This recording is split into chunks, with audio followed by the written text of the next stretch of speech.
That face says it all. From Champion High School to Ohio State to the Denver Broncos, Randy Gradishar, after being eligible for over 35 years, is finally going to be inducted into the Pro Football Hall of Fame. I never thought about it, and now it's a dream come true reality. Not too bad for someone that thought he was a better basketball player than a football player at Champion.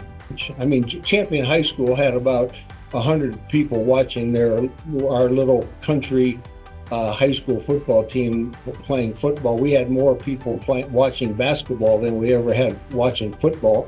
And then all of a sudden I'm going to Ohio State, and my parents are having taken the advantage of going to this Ohio State, meeting a coach guy named Woody Hayes, going to a stadium where there's 83,000 people playing football. At Ohio State, Gradishar started for all 3 years. Remember, freshmen weren't allowed to play varsity, and Woody Hayes called him the best linebacker he ever coached. Going into my senior year in college, there were some pro scouts coming around, and they were watching practice, and a couple of them said, "Hey, Randy, you're pretty good. You can get drafted in the NFL." I said, "That'd be cool." And and again, nothing thinking about NFL, no desire, no dreams. Then I got drafted number 1 by the Denver Broncos, and John Ralston was the head coach, and he had called me when I was at school at Ohio State and said, "We drafted you, Denver Broncos, coming to Colorado." And in Denver, Randy continued to shine, using his brains more than his brawn. You had to figure out where you were going, and that was part of all I call the mental part of the game. Is each and every down, whether it's first, second, or third down, you were trying to figure out what they were going to do, what the quarterback was doing, who's getting the ball.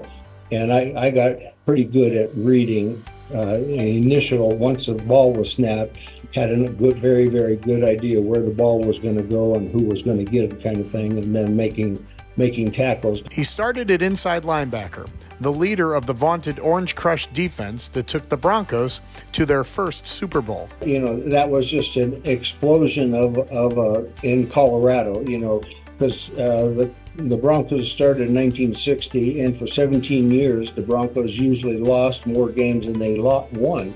And then all of a sudden, in 77, we're 12-2.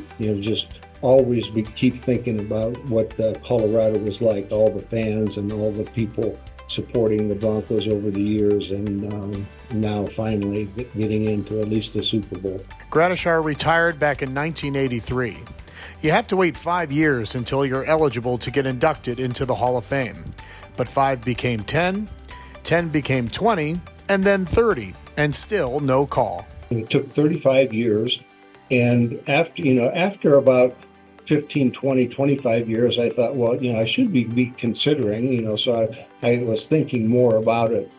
But then, all of a sudden, it's 35 years, and, I don't know why it kind of took so long. But in January, his day finally came.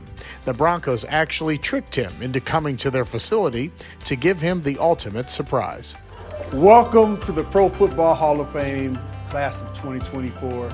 You're so deserving of it. I'm happy for you. Let's go. I believe in God, and say, well, Lord, if it's ever going to happen, it's up to you, kind of thing. And so it was happening this year. So again, a little old guy from Champion, Ohio, and then going to Ohio State, and then playing 10 years with the Denver Broncos, and waiting for a while. I feel very blessed in order to be even considered, and now they're telling me that I'm number 373 players that are selected into the Pro Football Hall of Fame, and that's a pretty select group of people. So if you think of the Pro Football Hall of Fame and all the years that they have done, had the Hall of Fame, along with the thousands of young athletes who have gone through there, and I'm number 373. It's pretty special. Well, thank you. Go. Oh. God bless you. Thanks for being here, man. That is great.